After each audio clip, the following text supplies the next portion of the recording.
রাত তখন গভীর, চারদিকে নিস্তব্ধতা।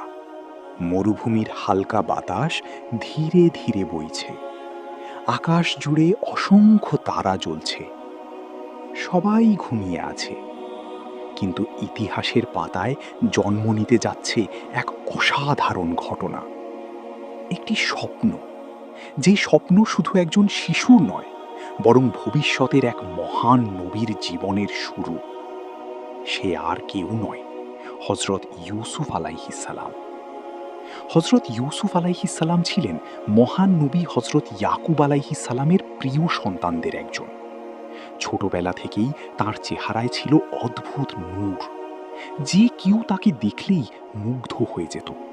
তার আচরণ ছিল শান্ত, কথা ছিল কোমল, আর হৃদয় ছিল পবিত্র।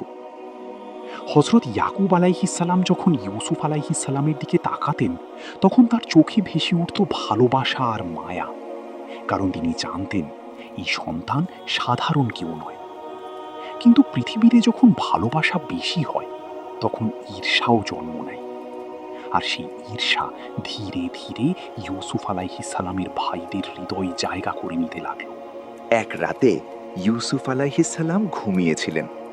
হঠাৎ তিনি এক আশ্চর্য স্বপ্ন দেখলেন।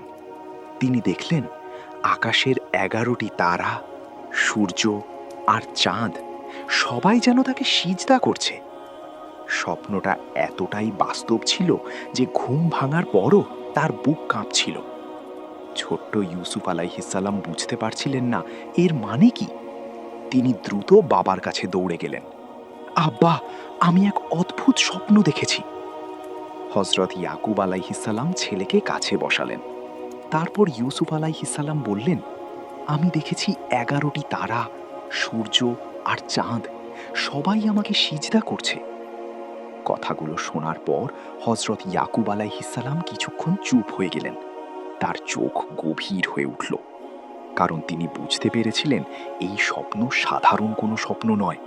এটি আল্লাহর পক্ষ থেকে একটি বিশেষ ইশারা। একদিন ইউসুফ আলাইহিসসালাম এমন মর্যাদায় পৌঁছাবেন যেখানে মানুষ তাকে সম্মান করবে। কিন্তু একই সাথে তিনি এটাও বুঝলেন এই খবর সবাই জানলে বিপদ হতে।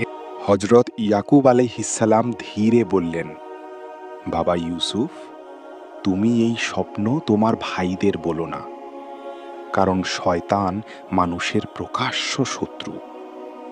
ছোট্ট ইউসুফ আলাইহিসসালাম অবাক হয়ে বাবার দিকে তাকালেন। তিনি বুঝতে পারছিলেন না নিজের ভাইদের কাছেই বা কেন স্বপ্ন লুকাতে হবে। কিন্তু একজন নবীর অন্তর অনেক কিছু আগেই বুঝতে পারে।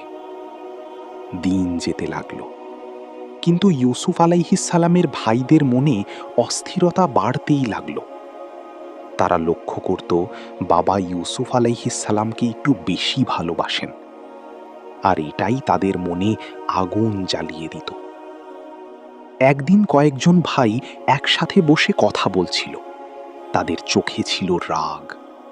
একজন বলল, দেখছো, বাবা সব সময় ইউসুফ আর তার ভাইকেই বেশি ভালোবাসে। আর একজন বলল, আমরা এতজন হয়েও বাবার কাছে আমাদের কোনো মূল্য নেই। ধীরে ধীরে শয়তান তাদের অন্তরে বিষ ঢালতে লাগলো। ঈর্ষা মানুষকে অন্ধ করে দেয়। যে ভাই একসময় ভাইয়ের জন্য জীবন দিতে পারত, সেই ভাই একসময় ভাইয়ের ক্ষতি চাইতে শুরু করে। একদিন তারা ভয়ঙ্কর এক পরিকল্পনা করল। একজন বলল, চলো ইউসুফকে মেরে ফেলি। আরেকজন বলল, না, হত্যা করো না, তাকে দূরে কোথাও ফেলে দাও, তাহলে বাবা শুধু আমাদের দিকেই মন দেবেন।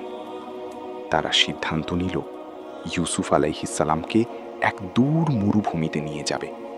সেখানে এমন এক কূপ ছিল যেখানে মানুষ খুব কম যেত। তারা ঠিক করল সেই কূপেই ফেলে আসবে ইউসুফ আলাইহিসসালামকে। পরদিন তারা বাবার কাছে গেল। মুখে মিথ্যা ভালোবাসা নিয়ে বলল, আব্বা, ইউসুফকে আমাদের সাথে খেলতে পাঠান না কেন? আমরা ওর যত্ন নেব। কিন্তু হযরত ইয়াকুব আলাইহিসসালামের হৃদয় কেঁপে উঠল, কারণ নবীদের অন্তর অনেক সময় অদৃশ্য বিপদ টের পায়। তিনি বললেন, আমি ভয় পাই, তোমরা অসাবধান হলে কোনো নেকড়ে তাকে খেয়ে ফেলতে পারে। ভাইরা দ্রুত বলল, আমরা এতজন থাকতে নেকড়ে কিভাবে তাকে আক্রমণ করবে? অবশেষে হযরত ইয়াকুব আলাইহিস সালাম কষ্টের সাথে অনুমতি দিলেন, আর ছোট্ট ইউসুফ আলাইহিস সালাম খুশি মনে ভাইদের সাথে বেরিয়ে পড়লেন। তিনি জানতেন না, যাদের সবচেয়ে বেশি বিশ্বাস করেন তারাই আজ তাকে ধোঁকা দিতে চলেছে। মরুভূমির পথ দীর্ঘ ছিল। প্রথমে ভাইরা স্বাভাবিক আচরণ করছিল, কিন্তু ধীরে ধীরে তাদের চেহারা বদলাতে শুরু করল। ইউসুফ আলাইহিসসালাম ভয় পেতে লাগলেন। তিনি বুঝতে পারছিলেন কিছু একটা ঠিক নেই। হঠাৎ তারা তাকে শক্ত করে ধরে ফেলল। ছোট্ট ইউসুফ আলাইহিসসালাম কাঁদতে লাগলেন, ভাইরা তোমরা কি করছো? কিন্তু তাদের হৃদয় তখন পাথর হয়ে গেছে।